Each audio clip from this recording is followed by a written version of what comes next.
дахин хүргэе. Улаанбаатарт маань 12 цаг 15 минут болсон байна. Манай баг үеийн зочны цаг нэвтрүүлэг эхэлж байна.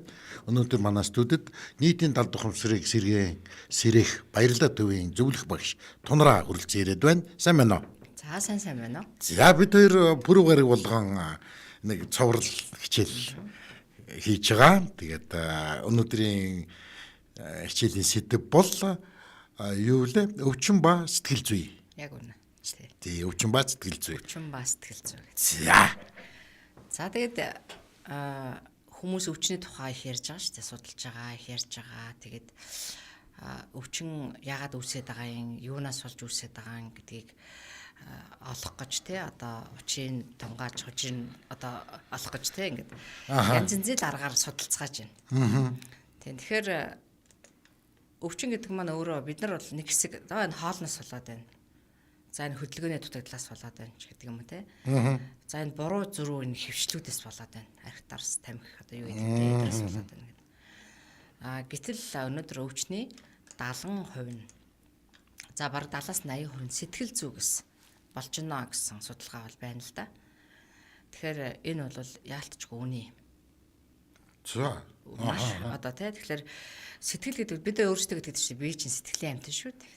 Бид нар чинь сэтгэлийн амьтан шүү дээ гэж ярьдаг үстэй тийм ээ. Тэгэхээр байлаа гэхэл хүн яагаад их хидэд байгаа юм. Тэгээ гидсэн цадчаал за сэтгэл цадахгүй шүү дээ гэл.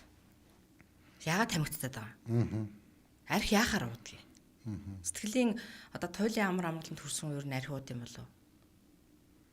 Гэтэл тий тайвшрал те тэр хүнийг ингээд тайвшрал нөмөрцөн байхад тэр хүн архих уу?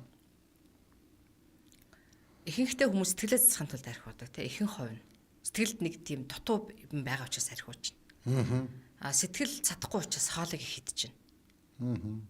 Тэгээ дээрэс нь одоо яа гэв те хөдөлгөөний дутагдал гэдэг бол нөгөө одоо өөрөө хөдөлгөөн бол өөрөө амьдралын одоо энергид тэтгэж идэг л да бид нарыг. Амьдралын эрчим хүчээр тэтгэж яадаг. Гэтэл нэг хөдөлгөөнгүй байж гэнэ гэдэг чинь болохоор нөгөө амьдралын зорилго тодорхой биш. Хүсэл тэмүүлэл багтай, эргэлзээ ихтэй, айдас дүүрэн. Тийм учраас нөгөө хөнгөн хөдөлжтэй алхаж, гიშгэж, гүйж тариах тэр чадваруудыг бол бид нар нөгөө амьдралын сэтгэлийнхаа энэ одоо дарамтуудаас болоод за яах би ямар гүгээ яат. За яа тийм би ер нь бол яваад тийм гайгуулгах чи би гайгуулгаа ч гэдэг юм уу те. Ийм байдлаас үүсэж байгаа. Гэхдээ хамгийн чухал нь бол яг юу вэ гэхлээр ерөөсөө бидний энэ сэтгэл зүйдэр бол бүх өвчний хамаг гол асуудлууд нь байна. За ялангуяа энэ одоо 5 мэдрэхүүгээр дамжуулсан те энэ 5 цул эрэхтэн. Хамгийн нэгдүгüрт нь хотоодын шарх үүсэж байна одоо. Яагаад гэхлээр зовнил, сэтгэлийн зовнилоос үүдэж хотоодын шарх үүсэж байна гэж. Тий ярьдаг тий. Ялангуяа бизнесмэнүүд, ялангуяа ээжүүд, аавууд тий. Нэг хүүхдийн тухай, эсвэл тэр бизнесийн тухай, арилжааны тухай, унж усахгүй тухай, амьдралыг одоо яах вэ гэдэг тухай бацаараад шарх үүсэж байна. Зүрх ягаар өвддөг вэ тий. Зүрх өвдөж байгаа шалтгаан бол өрдөөсөө уур уцаар, сэтгэл ханамжгүй байдал, хайр инэрлэн дутагдал. Хамгийн гол нь бусдаас хайр хаахаас илүү өөрийгөө хайрладаг. Тэр их эрчим бол хайрын дутагдал буюу зүрхийг хамгийн түрүү өвтгөж яадаг. Тэр уур хэрүүлтэй тэр альва ямиг болоогүй хахад нь төрүүлж хүлээж авч уцаарладаг тэр байдлууд. Тэр төвчээргүй байдал, тэр тавтаргүй байдлууд. Дээрээс нийлэг маргалдах мэтгэлцэх те одоо сэтгэлд нь юм таарахгүй бол өөрийнхоороо болох гэж зүтгэдэг байдал. Бүх зүйлийг өөрийнхөө хяналтанд ор байлгах гэж оролддог байдал. Тийм. Өөрийнхөө заасан замаар бүх хүмүүсийг явуулах гэж сургадаг байдал. Тэгээ сэтгэлд нь нийцэхгүй болохоор бусдыг бүгдийг шүүмжилдэг, шүүдэг тийм. Энэ байдал. Өөр юмнаас болж байгаа гэхэлэр айдас юм. Бидний жоохон махаас ахвал айлгадаг тийм. Амьдрал амар шүү гэл. Гадаад зам дээр хөндлөн гарах амар шүү. Зам хөндлөн гарах амар шүү. Харанхууд амар шүү. Орцонд амар шүү. Хүн дуудвал бити эргэж хараарай. Хүн чихэр өгвөл авч болохгүй шүү. Хүн юм асвал бити дуграарай гэдэг. Ерөөс айдас. Би жоохон багтаа маш их айдаг хүүхэд байсан. Дандаа хомчууд намайг айлгадаг байсан. Ямар нэгэн айцтай юм болно гэж дандаа хэлдэг байсан. Тийм учраас би их айцтай байсан. Тэгэд ингээд өвдөхэд бол ерөөсөө тэр чигээрээ бөөр бол айцыг үсгдэг. Эргэлзээ байна те. Өөртөө итгэлгүй хүн бол дандаа эргэлзэж явдаг. Итгэлгүй байна гэдэг чинь бол амьдралын суурийг тавьж чадаагүй байна л гэсэн үг. Өөрийнхөө амьдралын суурийг тавиагүй, хүүхдүүдийнхээ амьдралын тэр бат бөх үндэс суурийг одоо тавьж чадаагүй байна л гэсэн үг. Зүгээр л сургаал идэг, хэрэгтэй ч юм уу, хэрэггүй ч юм уу, баахан мэдлэг толгоор нь хийгээл идэг те. Цээжлээд бодоод амьдралд хэрэгтэй, чамд хэрэгтэй л гэдэг. Гэтэл яг өнөөдөр нөгөө хүн яг тэр цээжлээд бодоодсэн тоо бодлого эсвэл тэр одоо юу гэдгийг тийм ээ түүхт хүмүүн байдс эсвэл одоо уран зохиол монгол хэл өнөөдөр яг хүний амьдралд яг өнөөдөр намайг амьдрахад те би тоотоо холоо буслаж идэхэд ер нь яг ямар хэрэгтэй байна гэдгийг би тунгааж боддгоо. Зүгээр л програм ингээл батлаад тэр програмынхаа дагуу хийгээл идэг, яваал идэг. Тэгэл эцэст нь бол ямар бүтээгдэхүүнүүд гарсан байна өнөөдөр Монгол дээр. Хүмүүс ямар байна? Өнөөдөр бүгдээрээ л өвдөж чинь яагаад? Яагаад тэгэхээр бүгдээрээ өөрийгөө олоогүй байна. Дээрэс нь хүн хөгжөөгүй байна. Хүний хөгжил хамгийн бага оронд бол хамгийн их эмнэлэг байдаг. Хамгийн их олон эмнэлгөө толгой дараалан босч байна те. Энэ бол сэр чигээр хүн хөгжлөгөө байна гэсэн. Өөртөө итгэлгүй, өөрийгөө үнэлдэггүй, өөрийгөө хайрладаггүй, өөрийгөө босгож ирж чаддаггүй. Тэгэхээр энэ болгон бол нөгөө сэтгэл тэр чигээр сэтгэл зүйтэй хамааралтай. Хүүхэд байгаас нь хол түр ярьж айдаг гэл те. Айлгаж байна. Готрал гэдэг үл яг үнэндээ уушиг зүрхийг бас өвтгөж яадаг. Тэгэхээр их готорсон хүн бол амьдралыг ерөөдөөсөө сайхан нүдээр олж харддаг. Тэгэл хурдхашил үххийнсэн л гэж боддог. Тэгэхээр одоо тэгдэг шээ. Йоо энэ зовлон ямар хэцүү байна. Би нэрээс үнэхээр зовж байна. Хурдхан шиг л үххийнсэн гэдэг. Тэгэхээр бол хурдхан шиг үххийнсэн гэдэг нь яг өөрөө яг юу гэсэн үг вэ гэхээр амьдралаас таашаал авч чаддаг. Амьдралынхаа утга учирыг ойлгоогүй. Амьдралын мөн чанарыг мэдээгүй. Амьдрал баяр ёслон гэдгийг таниагүй. Алхаж гიშгэх болгондоо зовлон гэдэг тоочдог тий. Амьдрал зовлон юм байна гэж хүлээж авдаг. Амьдрал тэмцэл юм байна л гэж хүлээж авдаг. Тэмцэлцээр байгаа эцэст нэг боож өгөөрэ за ерөөсөө үххийнсэн. Амьдралын хамгийн шаардлагатай үедэд хүн хүхдэг. Хүүхд өсч том болж гэн. Үр хүүхд нь гарч гэн. Энэ үед бол хүмүүс шантардаг тий. Одоо ээж аавд нь ч юм уу одоо л ерөөсөө явах юмсан. За тэгээд өвчин зовлон туслаа гэж бодоход бол шууд бууж өгдөг. Нэг хоёр хүний үгэнд итгэждэг тий. Өө та хавдар туссан байна. Танд одоо ердөөсөө л 3 жилийн нас байна. Гэвэл ердөөсөө 3 сарын хугацаанд өөхөх бэлтгэлээ хийж эхэлдэг. За ерөөсөө л одоо би өөх гэж байгаа юм чинь л одоо ингээл ерөөсөө дуусч байгаа юм байна гэж боддог. Нэг Эрдэнэтэн багш хэлсэн үг байдаг л да цэрэн дөржөөд одоо анагаахын дээдийн багш байсан. Одоо бидний бас багш байсан. Тэр хүн манд гэжсэн. Хавдар бол нэг ийм л юм байгаа нь штэ гэж ийм л юм байгаа. Энэ бид нар ингээд дийлтчихэд байгаа байхгүй. Эрхийн өрөөний тэр нь дийлтчихэд байгаа юм. Тэгэхээр бол ингээд бидэнд ер нь бол уг нь асар их хүч байгаа мөртлөөсөө эмгэн жоохон зүтлэлдээд байх нь одоо тэгээд хүний сэтгэл зүйн асуудал юм. За ингээд хавдартай болцсон юм байна. Одоо хавдар гэдэг бол үхэл юм гэдэг. Гэтэл яг үүндээ бол өвдөх шалтгаан байдаг л та. Үлгэрийн мэдээлэл гэж ярьдаг бид нар те. Эсвэл өвчнийг бол бурхантай харилцах хилж гэж үздэг. Эсвэл ямар нэгэн байдлаар давах их том даваач гэж үздэг, сануулгач гэж үздэг. Гэтэл бид нар зөвхөн тэрний шинжилгээний онцны хариунд бууж өгөөл тэгэл ерөөс үхэл бэлдэж эхэлдэг. Бодол тэр чигээрээ үхэл. Одоо би хизээ үхэх бол би хизээ яах бол үхээсээ өмнө ингээ үхээсээ өмнө тэгэж гэдэг те. Гэтэл насыг асуухаар 40 эдтэй, 50 эдтэй ч гэдэг юм уу те. Хайран сайхан залуунаас хайран сайхан хүний төрөл. Яг үндэ энэ нэгдүгээр тул тэр хүний хэлсэн үгэнд бол бат итгэцэн те. Өө юм чи ингэж хэлсэн учраас би бол одоо юм гарцаа байхгүй үхэлгээ ботцсон. Эмнэлгийн оншил хавдар гэдэг оншилж болно. Хүн тасны хувь тавилан гэж байдаг. Зориг төвчээр гэж байдаг. Гарах гарц гэж байдаг. Шийдвэр гаргана гэж байдаг. Би ерөөсөө л энэ асуудалтай би ердөөсөө те энэ асуудлыг дийлэхийн тулд би үргэлжлүүлэн амьдрна.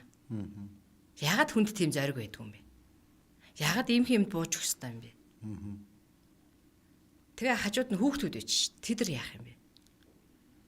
Нэг өсөндөө бол өвдөд байгаа байдал бол түр ярьсан те сэтгэл зүй гэж. Нэг талаараа бол айлгаж юм л да бидрэг те яана яах вэ? Яаж амьдран да? Гомдлууд байна те. Намайг дандаа л гомдоождаг. Би дандаа л гомдчихдаг гэл гомдлууд байж байна. Энэ болгонд нь удаа үргэлжилсээр хагаад эртний системүүд бүгд одоо тэр мэдээллүүдийг хүлээж аваад тэгээ бууж өгдөг. Дийлхий байлдаг. Тэгээд ирэхлээрээ эсвүүд буруу хадаад тэгээд асуудал буюу нөгөө янз янзын өвчнгөд үүсдэг. Тэгэхээр энэ байдлыг бид одоо арай өөр өнцгөр ингээд ярих болсон. Тэр давааг давах хэрэгтэй байна. Танд тэ сэтгэлийн тэнхээ хэрэгтэй байна. Зориг хэрэгтэй байна. Төвчээр хэрэгтэй байна. Өөртөө итгэл хэрэгтэй байна. Инхийн тулд та яах вэ гэхээр өөр дээр ажиллаж эхлэх хэрэгтэй байна. Маш одоо тэ аз жаргалтайгаар өдөр хоногийг өнгөрөөмөр байна. Гэхдээ яа тийм бэ, тэгвэл 3 жил болоод насрах гэж байгаа юм байж л дээ. За 3 жилийн хугацаанд би юу хийх вэ гэдгээ бодлоо. Завгүй байгаач те. Тэр өвчнийг ингээл бодоол чагнаа суугаад байдаг байхгүй бид нар. За нөгөөд чи яаж байгаа бол томорж л байгаа ах та. Жижигэрэн ч гэж байхгүй дээ. За яг нэг юм ууж байгаа юм байна, нэг жижигэрч магадгүй дээ. Энэ бол эргэлзээ те. Магадгүй дээ гэж.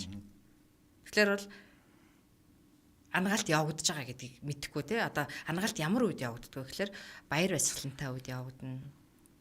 Талархж байгаа үед ангаалт явагдана. Өөрийгөө үнэлж байгаа үед ангаалт явагдана. Өршөөж уучлж байгаа үед ангаалт явагдана. Өршөөж уучлаагүй үед эмнэлэгтэй ангаана гэдэг ойлголт бол байхгүй. Өөрөөсөө хайр ундруулах хэрэгтэй байгаа. Хүмүүсийг те хайрлах хэрэгтэй байна. Юу тутлаа гэж дандаа тэд нар янз янзаар хэлж те одоо гомдож явах уу.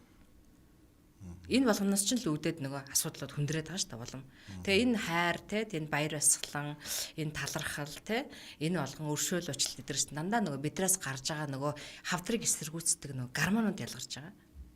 Бид хоёр ярьжсэн те серотонин, дофамин гэдэг ярьж шүү дээ. Мелатонин гэл те. Жишээлх юм бол бясалгал хийгээд мелатонин гэдэг шүүрэл борсоо очихоос ялгардаг. Яг энэ үед бол хүн тайвширна, дархлаа сайжирна, унтдаг болно. Гүн унтаад босоод ирэхэд те хүний дархлаа сайжирчна. Амар амгалан болно. Би эрүүл сарвал болох бүрэн боломж байна. Яг хүн бол насны эцэст бол нөгөө илэгдэж хорогддог л доо 70 80 одоо хэд настай байдیں۔ Те. А гэтэл өнөөдөр бол хавдар залууч чинь л гэж ярьж байна те. Хайрын сайхан хүмүүс яагаад вэ гэхээр бид айлгаад байгаа хгүй амьдралыг. Хэцүү шттэ гэд айлгаад байгаа. Яандаа гэд айлгаад байна. Яаж амьдрандаа чи гэж айлгаад байна. Эннээс үүдээд бид амьдралд итгэх итгэлгүй болцсон. Өөртөө итгэх итгэлгүй болцсон. Яаж амьдрах утга учир ойлгохгүй болцсон. Тэгэхээр бүх боломж өөртөө чинь байна. Өөрийгөө сэрэх хэрэгтэй. Өөрийгөө сэрнэ гэж яг юу хэлээд байна гэхээр өөр дээрээ ажиллаж эхлэх хэрэгтэй. Амжилт ямар үед амжилт ирд юм бэ гэхээр өөрийгөө сургаж, өөрийгөө хөгжүүлж чадсан хүн амжилттай ажиллаж амьдардаг. Тийм үстэй тийм ээ. Өөрийгөө хөгжүүлээгүй байж яаж амжилттай ажиллах юм бэ? Өөрийгөө хөгжүүлнэ гэдэг чинь яг юу вэ гэхээр оюун санааны хувьд хөгжүүлээчтэй, тийм ээ? Сэтгэл санааны хувьд хөгжүүлээч, амар амгалан болоочтой. Оюун санааны хувьд гэдэг чинь нөгөө сурч мэдэх байдаг юм уу, тийм ээ? Амар амгалан гэдэг чинь нөгөө тайвшрал бясалгал байдаг юм уу? Бие махбодын хувьд нөгөө гимнастик, нөгөө боди одоо юу гэдэг юм те, нөгөө йог нь байдаг юм уу? Тэгээд цаашлах юм бол энэ гурав тэнцвэрчээд ирэхлээр нөгөө хүний сүнс сүдэр буюу нөгөө хямар сүлдэнд босоод ирдэг. Тэ? Ингээд цаашаа амьдрах бүрэн боломж байна. Тэгэхээр өвчин гэдэг бол бидний яриад байгаа нэг микроскоп нь одоо хараад байгаа. Яг тэр бол хариулт нь биш ээ гэж хэлэх гээд байна. Хариулт нь биш юм. Өвчин гэдэг бол сэтгэл зүй асуудал. 70%, 80%. Тийм учраас л те ходоодны шархтаа бол зовнилаа айлгуулга одоо. Юунд зовниод идэх юм? Зовнилаа гэд юу бүтэх юм? Юу бүтдэг юм? Юу бүтээсэн юм бид нар? Ээжүүд тэгдэж штэ би чиний төлөө санаа зовоод гэд. Юу бүтээж байгаа? Өөрөө л зовж байгаа штэ. Айж ийн л гэж байна. Юу бүтээж байна? Юунаас нь найгаад байгаа? Хэдэн хоногийн өмнө нэг 7-8 настай эмэгтэй хүүхэд харанхуй шүн орцны үдэнд гүгээд ирлээ. Тэгээд ихчээ би энэ орц руу орох гэсэн чи айгаад тэгээд би хүн ирэхийг хүлээжлээ гэдэг чинь. Өө тийм үү миний хүүтэй юунаас айсан гэсэн чинь нөгөө гэрэл асахгүй нөгөө нэг ингээд ингэж нэг гэрэл ассан шүү дээ. Тэр нөгөө нилээ явж иж хасдаг байхгүй юу. Тэгээд айгаад байна гэж. Тэгээд бит хоёр лифтэнд ороод би тасгал зааж өгсөн.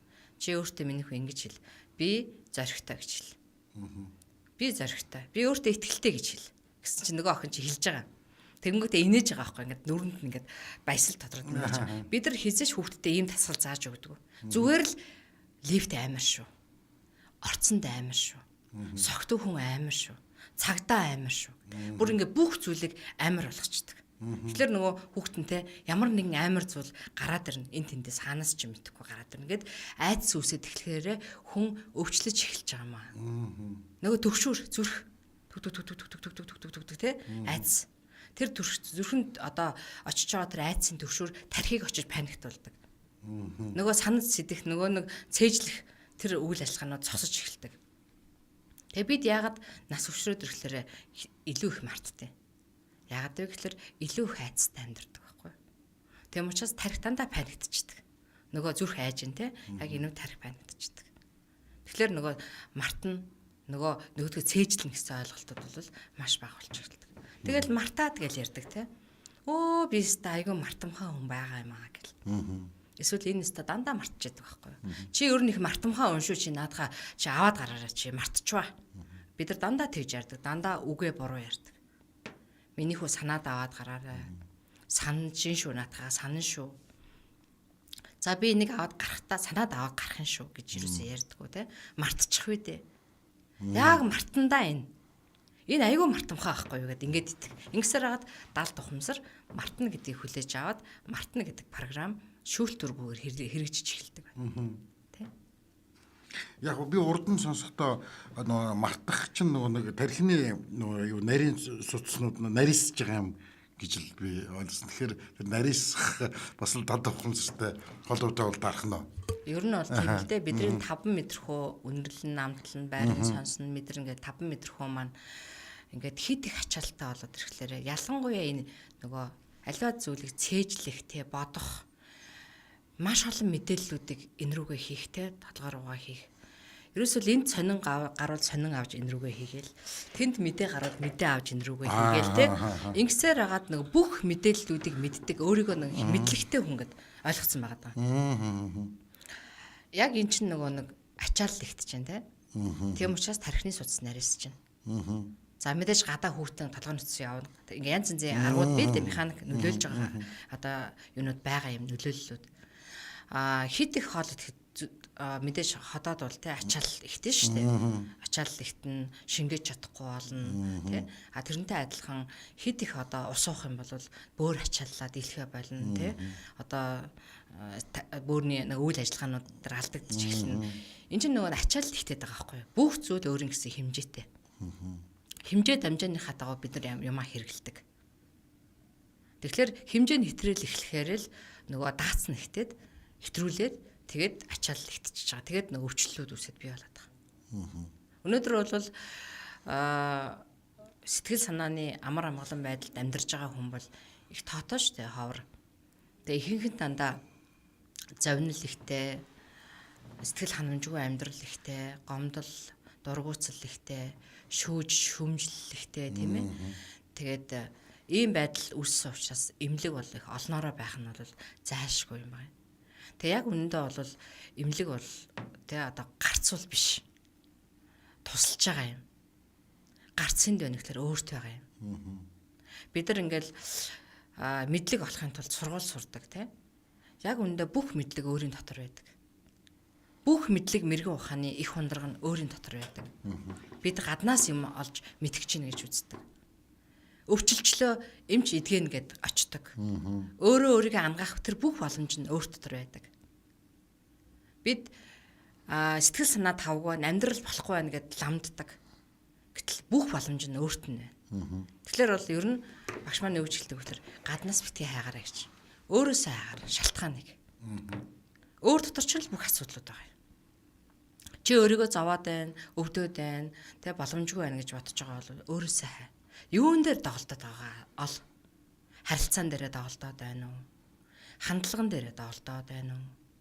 Эсвэл те ямар нэгэн байдлаар гарахтаа те өөрийнхөө одоо эмоц гарахтаа бусдыг хүчрхийлээд байна уу? Дарамтлаад байна уу те? Эгээд өөрийгөө ажигла. Яг эндээс ч л бүх хогцоо чинь тайлагдана гэж хэлдэг. Тийм учраас бол энэ 70 тухамсар сэрэх энэ өөрийгөө таних ухаан бол бидэрт өнөөдөр зайлшгүй хэрэгтэй байгаа юм л да. Тэгэх юм бол бид өвдөхгүй байх боломж өрн байна. Ер нь бол одоо бид чинь өвдөхгүй тэр эрен рүү шилжиж байгаа юм билээ шүү дээ. Өөрийгөө ангадаг эрен рүү шилжиж байгаа. Манай хүү ярьж байна л да. Одоо 15 настай.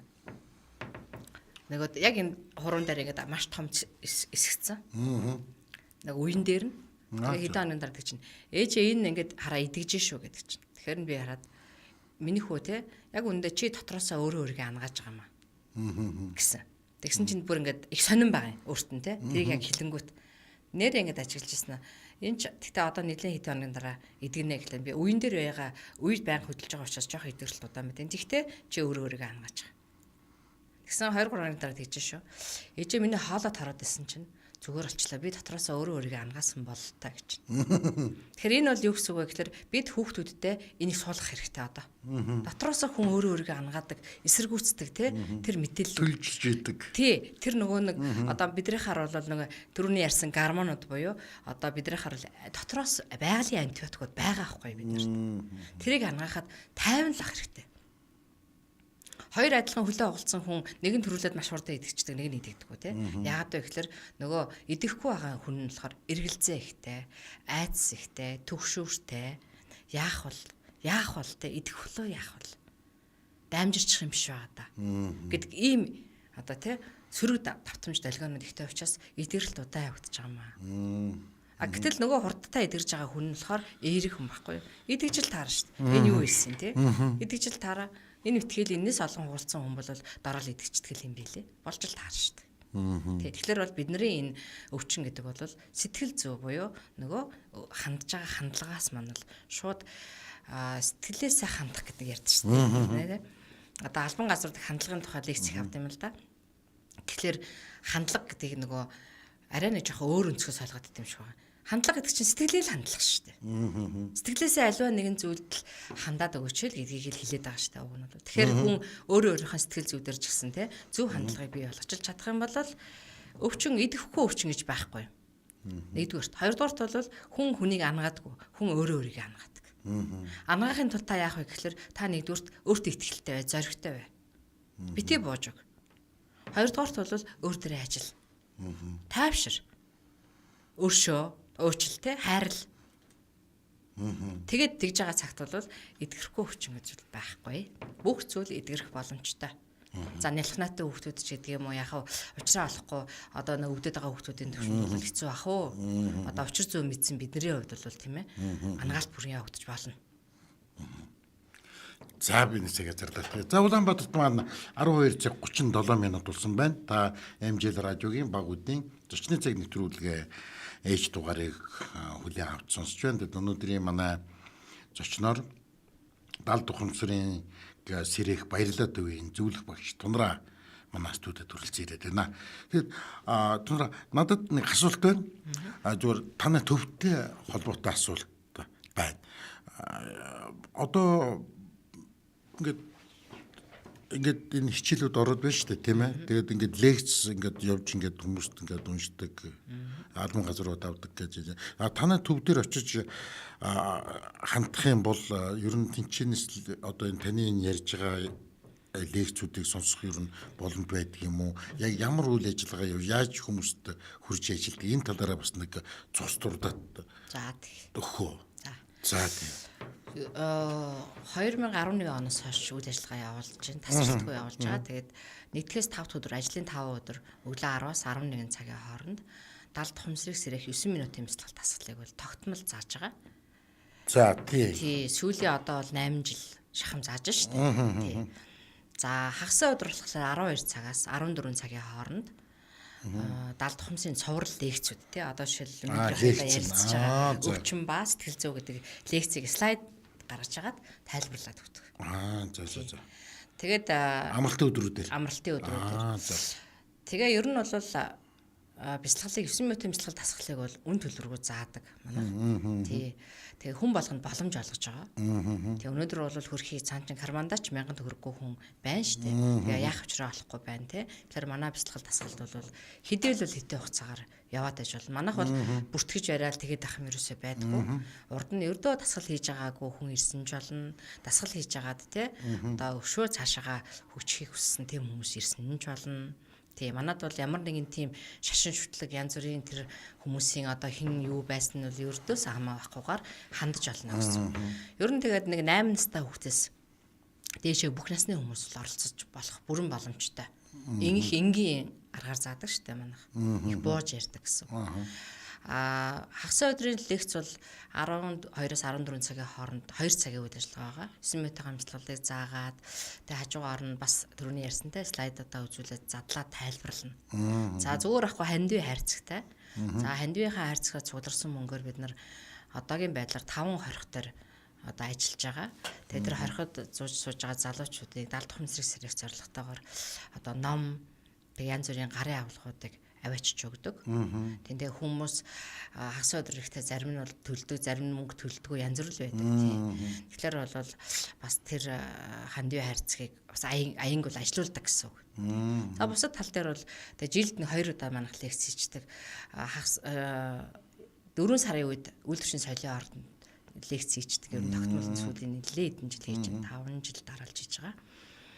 Одоо болохоор 18-нд 18 биш 10 хагас өдөр чинь 16-ны 16-ны 17 цагаас бишрэл зочдлын зааланд ад шаргал гэдэг сэдвээр лекц хийх гээд Бадам ханд багш маань бэлдсэн байгаа. Тийм тэгээд төлбөр нь болохоор 18,000 төгрөгийн төлбөртэйгээр хийж байгаа. Тэгээ ер нь бол нийгэмд л хандж байна. Одоо нийтийн далд тухамсрыг сэрнэ гэж байгаа. Нийтийн далд тухамсрыг. Тэгэхээр бүх хүмүүс л хамрагдах бүрэн боломжтой. Манайх YouTube дээр бас манай бичлэгүүд байдаг. Далд тухамсрыг орохлоор бидний цуврал нэвтрүүлгүүд байж байгаа. Тэгээд дахиад ингээд давхар танаа одоо энэ гайхамшигтай сүүлийн үеийн шинэ технологи тийм ээ хардаг NFM-аар одоо бид бас ярилцаад яваа түгэж байгаа. Одоо энэ олсон мэдлэгүүдэд түгэж байгаа гэсэн үг тийм. За тэгэл үйл ажиллагаа бол тогтмол явуулж байгаа. Ер нь бол цагийн цагтаа яг цагтаа л эхэлдэг, цагтаа л дуусдаг тийм.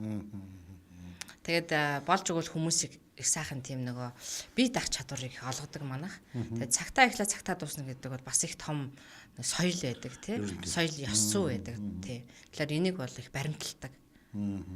Тэгээд яг ингээд нөгөө цагтаа эхлээ цагтаа дуусахаар хүмүүст их таалагддаг бас.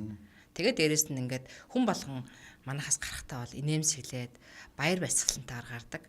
Их нэг тийм энгийн үгээр өөрийнх нь одоо дутагдж байгаа яг тэр нэг сэтгэл зүй дээр нь ажиллажхлаар сэтгэл зүйн саслалаа явчихдаг. Тий. Тэгээ сэтгэл зүйн сасаад эхлэх юм бол хүн өөдрөг халахдаг тий. Хэвээ үзүүлээд өгье гэж халахад эхэлдэг тий. Яг энэ үед бол хүн одоо сайхан амьдрах тий одоо бүрэн дүүрэн амьдрах боломжтой. Ер нь бол багш маань хэлдэм л да хүн болгон төгс төглөөр амьдрах боломжтой юм. Энэний шийдэл нь юу вэ гэхээр өөрийгөө олох хэрэгтэй. Өөрийгөө л таних хэрэгтэй. Тэгээ өөрийгөө таньсан олсон хүн ахаад дотгошоо одоо нэвтрэхийн тулд өөрлөгөө орохын тулд энэ 9 минутын мэстгэл дасгалаар дамжуулаад өөрийнхөө дотоод тухамсрыг сэрээдэг. За тэгэл өөрийгөө бариад авч байгаа юм да. Тэгээ өөрийгөө таньсан хүн чинь те цаашаагаа бол амьдралд бол көмөн чад жаргалтайгаар мэдээж бэрхшээл байлгүй яах вэ? Бэрхшээлгүй амьдрал гэж юусоо байхгүй. Тэгэхдээ урд нь бол бэрхшээл гараад ирэхэд бид нар ингээд улам хэцүүгээр ингээд даван тулдаг гэсэн те. Ингээл өстө нэрэ бус руу буруу чих айдал. Тэрнээс соллоо, энээс соллоо гэдэл те. Тих байсан, ингэх байсан гэдэл. Тэгэл өстө би зовж ийн гэдгийг гайхуулаад те. Одоо ингээл одоо ийм байсан л да. Одоо бол бэрхшээл байгаа бол бэрхшээлийг би давах хэрэгтэй. Энэ бол угаасаа үзэгдэл. Би даваал гарна ойлгомжтой. За давахын тулд би уурлаад хэрэггүй юм байна. Давахын тулд би бусдад гомдоод хэрэггүй юм байна. Ер нь бэрхшээлд хандлага өөрчлөгдөж байгаа гэсэн үг. Түрүүн сэтгэлийн хандлага гэдэг чинь өөрчлөгдөж байгаа тийм. Тэгэл сайхан амьдрах боломж байна да. Бүгдээр л хамтдаа сайханаар амьдарцгаая. Тэгээд бас ер нь одоо хой хүн тийм ээ ингээд тэр төв дээр очлоо гэхэд ер нь ингэж ховчлон уулзаж ховчлон зөвлөгөө өгөх тиймэрхүү боломж ер нь байдгийн болов ер нь шаардлага байдгийн болов ер нь тийм төлөөр басан сэтгэл зүйн зөвлөгөө аавна одоо би яг хуваараа уулзах шаардлагатай хүмүүс байна гэж хэлдэг цагаа аваад тэгэл тогтсон цагтаа хүрээл ирэх юм бол хүлээгээл. Ер нь тэгэд өвчин зовлон гэдэг ингээд байдаг тийм. Тэгэд яг өөрөөс болж одоо тэгж л би тэгж ойлголоо л да тэр өөрийнхөө тэр буруу сөрөг бодлуудаас болж бас өвчлөлт яадаг юм байна. Тэгээд нэгэнт өвдсөн бол өвчнөө ч гэсэн уг зөв бодлоор бол амгаах боломж бүрэн боломж байдаг юм байна гэж үздэг юм байна шүү дээ. Яг үнэ. Тийм үү, тийм ээ. Тийм. Ер нь тэгээд бүрэн боломжтой юм билэ. Өвчин ангаагдах. Бүрэн боломжтой юм билээ. За таргалах одоо яг ямар юунаас болж байна бас. Тэр бас жинхэнэ сэтгэл зүг биз? Ер нь тэгээд одоо энэ нөгөө Японд хүнийг ажилд авахын тулд авра тардаг гинэ. Авра аппаратаар. Тэгээд байлаа гэтэл зүгээр ингээд гадна талаас нь хараад тарган болвол за та бол өөрөө өөртөө анхаарал тавьж чаддгүй юм байна. Тийм учраас та манай ажилд анхаарал тавина гэсэн ойлголт бол таны одоо тэг төвшөнд бол байхгүй. Таныг бол манайх ажилд авах юмш боломжгүй гэдээ авдаг өгч. Тэгэхээр таргалж байна гэдэг чинь бол нөгөө бас тодорхой хэмжээний нөгөө хөдөлгөөн тэ нөгөө идэх ухаа зохицуулах сэтгэл зүгээ өөрчлөх. Тэгээ бид нар ингэдэг л дээ нэг ус байсан ч уухаараа за таргалчих вэ гэдэг дуудаг. Бараг л одоо би цаашруулж байна л да. Тэгтээ ер нь те нэг жоохон юм идэхтэл таргалчих вэ те. Энэ далд ухамсар тарган гэдэг мэдээлэл хүлээгээд авчдаг учраас шууд далд ухамсар хэрэгжүүлж эхэлдэг. Тарган гэж. Тийм учраас те байлаа гэтэл өөрийнхөө би хэдэн килограмм жинтэй байвал яг өөрийнхөө жин тохирдгийг. Сэтгэл зүйч чинь нийцдэг юм те. Байлаа гэтэл би угаасаа хэдэн килограмм жинтэй хүн шүү дээ. Гэдэг юм уу те би ерөнхийдөө бол өөрийнхөө биеийн жин хадгалахыг хүсэж байгаа хүн байгаамаа. Эсвэл одоо те би ер нь их гойлог хүн шүү дээ ч гэдэг юм уу те байлаа гэхэд нөгөө далд ухамсарын тухай яриад байгаа шүү дээ. Далд байгаа. Тэр ухамсарлаг. Тэгээ асар хурдтай. Ухамсар гэдэг бол өөрөө гэрлийн хурдыг үржих нь 10, 20, 30, 40, 50 тэрнээс дэше хурд. Асар хурдтай гэсэн үг. Гэрлийн хурд гэдэг бол гэрэл асааж унтрах байдаг тийм ээ. Секундэд 186 мянган майл газар туулах гэрлийн хурд гэж байгаа. Тэгвэл ухамсарын хурд гэж юу вэ? Ухамсарын хурд гэдэг чинь тэрнээс асар хурдтай буюу шууд хэрэгжүүлдэг байх нь шүү дээ. Тэгээд тэрнээс цаашлах юм бол цаг хугацааны хамааралгүй хурд. Тэгээд цаашаа ярих юм бол дээд хурд гэдэг. Тэгэхээр бол хүмүүс нэг их ярьжсэн л да. Мянтай байсан гээ савнда. Одоо хавдар гэсэн үг хавсаргүй. Тэгээд саяхан яхан таруулсан чинь байхгүй болцсон байлээ гэдэг. Тэгэхээр тэр ихч бол манайхаар баг 2 жил хам явсан л та. Тийм тэгээд их тийм сайхан өөдрөг болсон те. Ингээл баяр ёслолтой болсон. Тэгэл ингээл би хүүхдүүдтэй ингэж ханддаг байсан байлээ. Би нөхөртөө ингэж ханддаг байсан байлээ. Би тэрийгэ болсон. Ингээл нөгөө те хандлага нөгөө саяны тар сэтгэлийнхаа хандлагуудыг өөрчлөөд эхэлчихэж байгаа юм л да. Тэгэнгүүт хавдар нөгөө мян байхгүй болсон байна гэд ярьж байна. Тэгээд их олон хүн ярина л да. Нэг эмэгтэйчүүдтэй харахад байгаа нэг хүүхэн ярьжсэн л да. Багшаа би унахаа олчлаа гэд. Таталд бол ердөөсөө сард 3-4 удаа таталт өгж ундаг байсан. Тэгээд тэр үед бол нөгөө эмээ угаал байсан. Эм ухад бол нөлөөлөхгүй байсан. Тэгээд би энэ цэцгэлийг бол тасралтгүй хийснэ. Хүчээр уналтгүй боллоо гэж ярьжсэн. Гэх мэтлээ ингээд хүний ингээд сэтгэл гэдэг чинь өөрөө хөтчин байгаа байхгүй. Би нэг юм асуух гэсэн бас одоо ингээд тэр бүсгүй ингээд унахаа боллоо гэд ингээд ярьж штэ тийм ээ. Тэгэхээр надад нөлөөлөндөө гэж тэр тийм ихтгэл бас жоохон шаарддаг уу? Яг үнэ, ястаа сайхан асуулт. Наа чинь бол яг цэвэр ихтгэл үнэмшлийн асуудал юм байна. Ер нь бол тэгээд ихтгэл үнэмшил гэдэг чинь өөрөө бүтээх хэрчим хүч байхгүй. Бид нар ингээд юмд итгэхэ болцсон одоо тий. Тэгээд хүмүүс ярьдаг шүү дээ. Йоо бусдад итгэхэ итгэл өөртөө ч итгэхэ болцсон гэдэг бол одоо нэг өвчин байлаа гэтэл би энийг ангаачнаа гэж үзэх юм бол тэгээд үгүй л гэх нь шүү дээ. Би одоо өвчнөө ангаах уу гэж. Ингээл итгэл байхгүй л болчих юм бол өөрөөсөө олдчихж байгаа гэсэн. Бүтээх чадамжууд нь байхгүй болно л гэсэн. Өвчнөө ангааж чадахгүй байгаа юм чинь яаж өшөө ямар бүтээл хийх юм бэ? Ямар нэгэн зүйлийг хийхин тулд те ингээд итгэл үнэмшил байж тэрнийхээ хойноос хөөдөг үстэй бид нар. За энийг ингээл хийч. Ингээл болчих гээд байна гэл те. Гэтэл наан эргэлзээ бол тэр чигээрээ балруул байдаг. Балруул нь асар том хэмжээгээр ажиллалах юм бол тэр хүн юу бүтээх вэ? Бүтээх ямарч боломжгүй болол ухраад байна гэсэн. Тэрнтэй адилхан итгэл байж ч хүн тэр эдгэрэлт гэдэг чинь илүү хурдтай явагдах юм байна. Дээрээс нь бол нөгөө сэтгэл санаа тайвшраад ирэхлээр итгэл өөрөө аяндаа төрөөд ирдэг бас. Дээрээс нь бол одоо яадгийн дасгал бяцлал хийгээд нөгөө мелатонин гэдэг шүүрэл нь илүү ялгараад ирэнгүүт хүн тайвшраад унтдаггүй байсан унтаад эхэлдэг тий. Тэгээ унтаад эхлэхэд хүн зайс би бяцлал хийсэн чинь унтаад эхэллээ. Энд ч бас нэг юм байна шүү гэд итгэлийн нэг оч сүүмэгэд босоод ирдэг тий. Тэгээд энэ дээрээ дөрөөлөд цаашаага итгэл үнэмшлийг бий болгох бүрэн боломжууд бас байна. Ер нь итгэлийг хөгжүүлдэг баг тийм ээ. Яг үнэ. Итгэлийг хөгжүүлнэ. Тэгээ ер нь бол ерөөсөө итгэдэг байсан ч гэсэн ядаж өөртөө итгэх сурах хэрэгтэй бид нар. Тэ одоо тэр итгэл үнэмшлийг хүүхдүүдэд тасгал хийлгдэг л дээ. Бид өчигдөрөөс 50 дугаар сургуулийн 8 дугаар анги дээр ажилласан гэсэн хүүхдүүдийг нүдэн найнаал би өөртөө итгэдэг гэдэг ингээ хэлэхлээр нэг тийм одоо ихтгэл өмжил буюу нөгөө ингээд те өөрийнх нь дотор хүч ингээд босоод ирдэг. Аха. Тэгэнгүүт ингээд нүдэн анил суулгаж чаад би өөртөө итгэдэггүй гэж хэлэхлээр хүүхдүүд ингээд царай нүртэл ингээд нүдэн анаа сууж байгаа хүмүүст царай нүртэл хачин болоод би нүртэл ингээд ирдэг байхгүй ингээд би итгэдэг гингүүтэл ингээд тэгшрээл бүр ингээд ирдэг те инээмсэгэл тадрал. Тэгээ хүүхдүүдээс асуудаг л да. За та нарт яг сая ямар мэдрэмж төрсөн гэсэн чи хүүхдүүд би итгэдэггүй гэсэн чинь нэг сонирн болол би ингээд миний ам ингээд доошоо бүр ингээд би сонин ингээд нуруу муруу бүгтээгээд исэн. Итгэдэг гэсэн чинь миний ингээд ам дээшээ болоод би ингээд инээмсэглээд исэн штэ гэдэг. Тэгэхээр нөгөө дотоод хүч гэж байдаг. Бид нар дотор хүч те дотоод одоо сэтгэлийн тэнхээ тамир гэж байдаг. Тэгээ яг энэ байдал маань нөгөө итгэлгүй гэдгээс чи үүдээд унаад байдаг л та. Тийм. За баярлалаа. За баярлалаа. Тий, өнөөдөр бид энэ цагийн түрээд өндөрлж байна. За манай нэвтрүүлэгт үрчирч бас маш хэрэгтэй мэдээлэл өгж байгаа Тунраа багштай нийт үзэгч сонсогчтой хүмүүс баярлалаа гэд хэлье.